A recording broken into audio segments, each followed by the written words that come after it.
in Seanland. Today is November the 29th.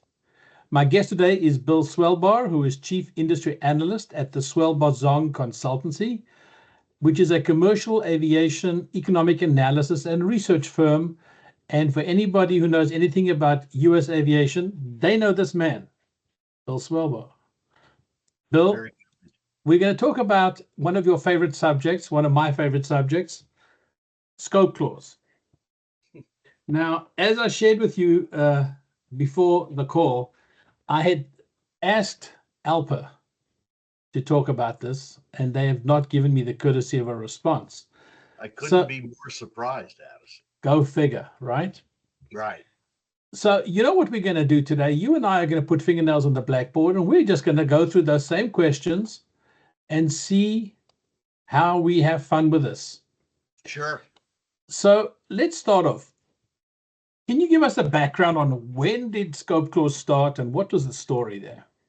Okay. So, in simple terms, a scope clause is the first part of any collective bargaining agreement for a flight crew. And what the scope clause does is it defines work that is to be done by the workforce covered under that collective bargaining agreement.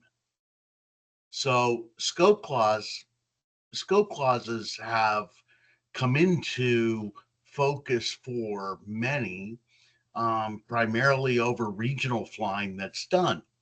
And the scope clauses will say that X amount of flying using an airplane with Y number of seats less than Z weight can fly on behalf of the mainline carrier using their airline code. Okay. Okay. So from what I understand, scope started in 2012. It's a long time before that, my friend. Okay. Really, I think the day that Alpa probably ruse Addison is, I think it was in the early 70s. Eastern Airlines asked for an exemption from their scope clause to fly from Naples to Miami to connect to international service. And Alpa agreed. Since that day, then, everyone has looked to expand the scope clause in a way that was never imagined when they flew a turboprop from Naples to Miami under the Eastern Code. So that is the day they rue. That is the day that they are trying to ensure never happens again. And that's kind of where we are today. So as you point out there, scope clause has the MTOW of the airplane and the seat capacity of the airplane. Yes. Now, scope clause has kind of been modified at the margins, I guess, is a way to describe it. It's not been something that happens easily. But of those two primary restrictions, which one do you think they're more flexible on, meaning the pilots? More flexible. Um, Meaning, which one do you I, think they give I up a little bit on first? I guess it would be weight. Um, but yeah, no, I'm going to go back. I'm going to say seats. And I think we are at the max. We will never go above 76 seats. And anything that, is going to come around is going to be a heavier airplane more than likely. And anything but greater than 76 today, I believe will be flown by under the mainline collective bargaining agreement and will not be flown by a regional partner. Okay, so I was hoping you were going to say weight and then you changed your mind because weight is the weight you get to the E2, Yeah. right? The E2 175, or what was at one stage the Mitsubishi solution. Yeah. So, okay, if you're going to go back on that and you're going to go back to seats, well, then basically you're stuck. I think that we are stuck. And in a lot of ways, last week, Ed Bastian kind of poo-pooed Embraer from looking at a new airplane, right? But you know what he was talking about, right? He was talking about something bigger, not He a was regional talking jet. about something bigger.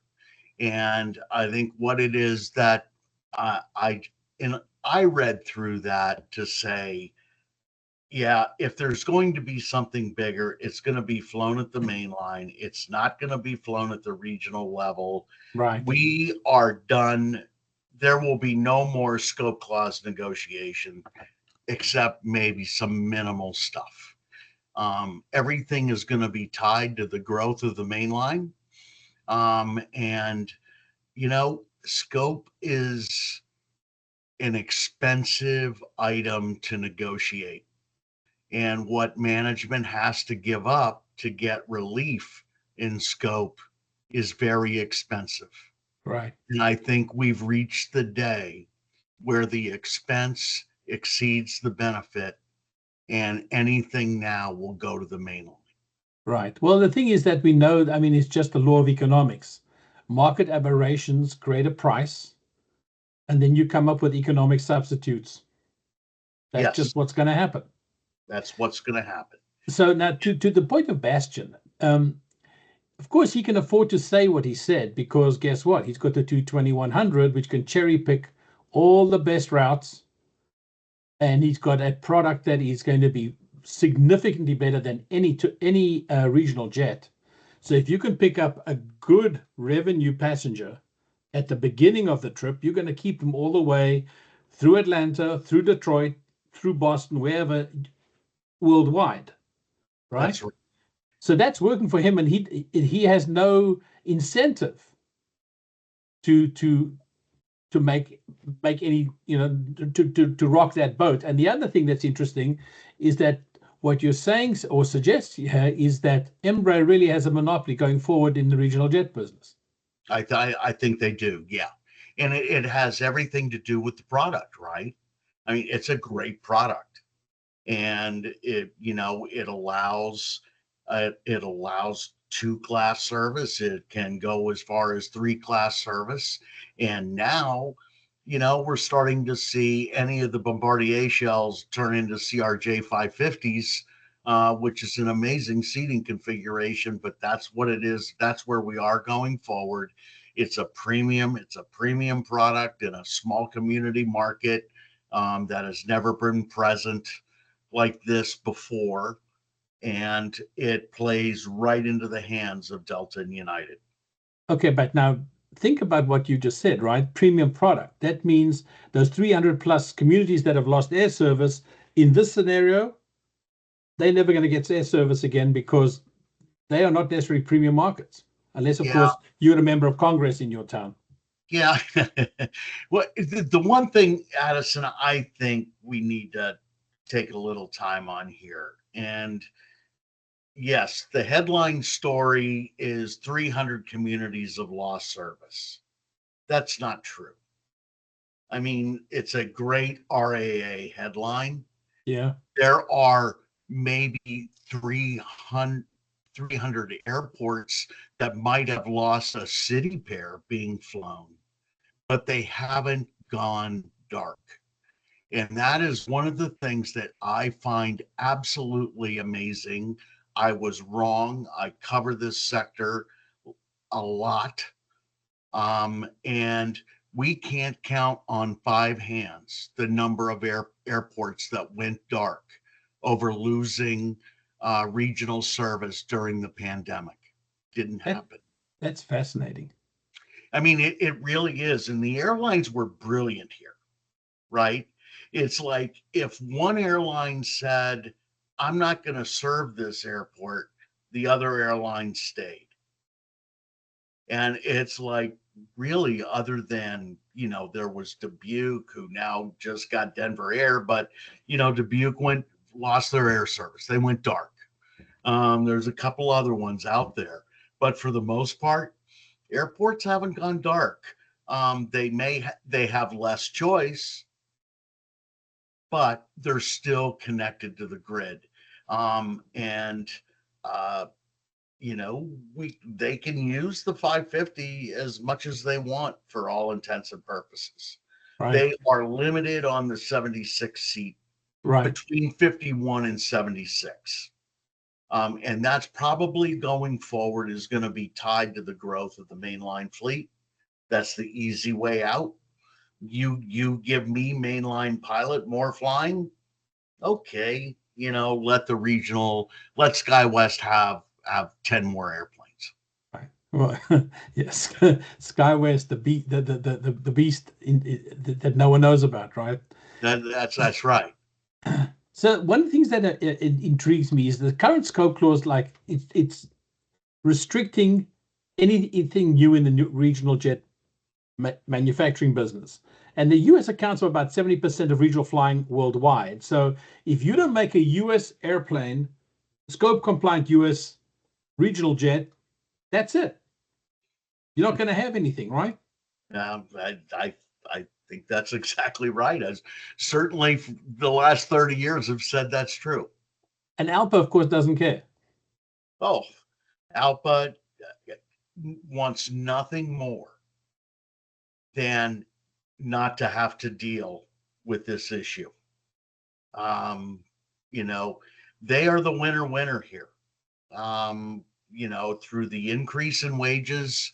I mean, these airplanes are not economic to fly anymore. I mean, the wages that are being paid to pilots made the 50 seat airplane uneconomic. They will fly some of them in important markets that connect to important international markets so they can offer those passengers the kind of, if they sat up front across the ocean, they can have the same kind of seat flying to Cedar Rapids. So the scenario here is like you literally are between a rock and a hard place. Are we between a rock and a hard place, or are we just at a place, Addison, where the market has grown to a point and it's a mature market now? We're not going to see a lot of stimulation from increasing service or from decreasing prices.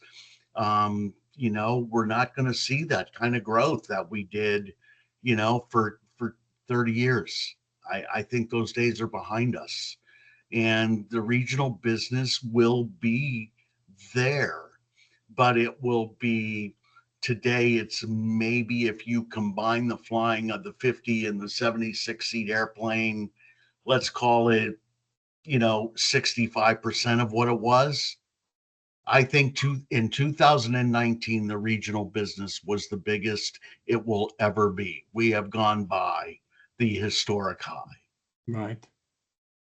Okay, so one of the ways forward that I've been thinking about is when we look at new technologies, and remember I was saying to you about economic substitute. Yeah. So if we look at the technologies, what substitute do we have? So what we do have is a fascinating thing going on in electric hybrid airplanes. They're talking about 30 seats, but of course there's this company in Europe called Mave, a Dutch company that is doing some business with MHI, and I hope to speak to them on Monday. They are coming up with something like a turboprop, but it's an electric powered and they're using the Pratt hybrid engine. What does one have to do to get an American to say, I'm cool with a brick propeller on the front of the airplane, on the engine? I'll fly that thing. Now, I've flown an ATR 4072, the latest version. It doesn't have active noise cancellation, but it's quiet. The Dash 8 has active noise cancellation. It's quiet. It's a great ride. Look, unfortunately, I'm larger than I should be, but I can fit in the airplane. Yeah, I get it. But when the regional jet came to be in 1992, I think we can call the coming out party when Comair started to fly it on behalf of Delta from the Cincinnati hub, right? I mean, that's when it started. And at that point in time, I think we kind of taught the consumer to be wary of a turboprop and accepting of a jet, right? We really did. I mean, remember the term turboprop avoidance? I mean, that was there. Do I think a turboprop should can come back and be every bit as good? Yes. But it's going to take some time to develop that again. Is it going to be with American, Delta, United, and Alaska? That's a question mark. Um, and until these airplanes get the kind of range, Right. that's the issue, right? So you can envision a place for this type of airplane flying intra-region, if you will. It may not have enough range to get to a hub, but it can keep it can keep the region connected, and I think that's a positive. But I mean, the old airport system was built around small airplanes that fragmented markets. As we go to larger airplanes, it's about consolidating markets and away from fragmentation. And so I just really question whether, I don't think that consolidating, the airport infrastructure is what's important to American, United, Delta, and Alaska today. I think they would rather see consolidation, and they can use their big airplane and fewer airports and still capture the passenger they want to capture from that region. So it's going to take an entrepreneur to begin to fragment a market that will be much more consolidated when that airplane comes to be, right? Right. So two intriguing things come out of what you just said. Number one, the regional, well, the turboprop hybrids that they're talking about can do 300 miles. Yeah. Not 500, but 300. And Mm-hmm. that as battery power and everything else improves, they'll get closer to that 500. So I think that, but as you say, it's going to take time. I hear that. Now, the other thing that intrigued me is when you speak about fragmentation and consolidation at this segment of the market, the regional stuff. Mm-hmm. Yet we see the 321 is fragmenting traffic across the Atlantic, and the 787 fragmented the market so much that the 380, well, just didn't happen after they had sold 120 or whatever it is. So fragmentation works better in some places and not in others. That's fascinating. Yeah, and I think that it's the economics are better to fragment a bigger market than today, Sure. where the costs are so expensive in a smaller market, amortized over fewer seats, right? That math doesn't work very well. Fascinating. I mean, this trend toward bigger airplanes, more seats is, in my mind, the most significant structural event in 25 years. It has changed so much thinking. So And since now the those question is, has it gone too far? Because we see the frontiers and those guys thinking I can fly a 230 seat narrow body in the US domestic market. I'm here to believe that dog don't hunt. Yeah, well, that the ULCC thing is a little bit awkward, shall we say? Right. It's awkward, it's pregnant, it's whatever you want to call it. Um, but it's kind of that other extreme. I know that's not what we're talking about, but at some point too big is too big too, right? Right, right. And so yeah, this is going to be the fact that the A321 is definitely fragmenting some international markets.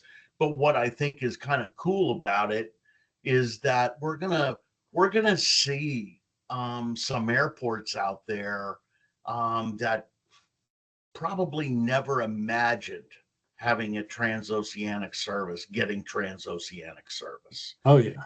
And my example is Savannah, Georgia. You know what? They're going to have London service. It's going to be that kind of thing, and I think that's that's a great day, and how it is that you know this industry morphs, but it's going to continue to be that if you're a non-hub airport that has been relegated to being a spoke to a hub is not going to benefit from this. I think much of their great days are behind them. Right. The great days now are getting two-class service, right? Just seeing an improvement in the product. That's probably as good as it gets. Right. And the best upgrade today is early boarding. So you can put your bag above your head without having to fight everybody. That's right. That's right. So Bill, in summary, regional business, it's not a happening thing unless you're South SkyWest. I mean, man, you got to be happy for those guys. They have earned their place as the best in class at what they do. I mean, they are on time. They can be depended on, and remember we got into all this fragmentation of the regional business because it was about labor arbitrage, right? It was about using this airplane to bring down rates at the main line, and it was successful. But that's outgrown itself, right? And so yeah, I mean those days, those heydays are behind us now. But in this business, you never say never, and there's going to be some really neat stuff done intra-regional. And let's not forget where the hub and spoke system started, man. It was a turboprop that had a range of 400 miles that fed a hub. And we had hubs in Syracuse, and we had hubs in Dayton, and we had hubs here, there, and everywhere.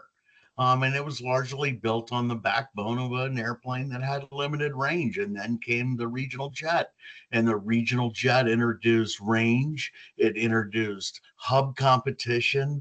It was able to grow markets like we've never seen. There will be innovation on this lower end.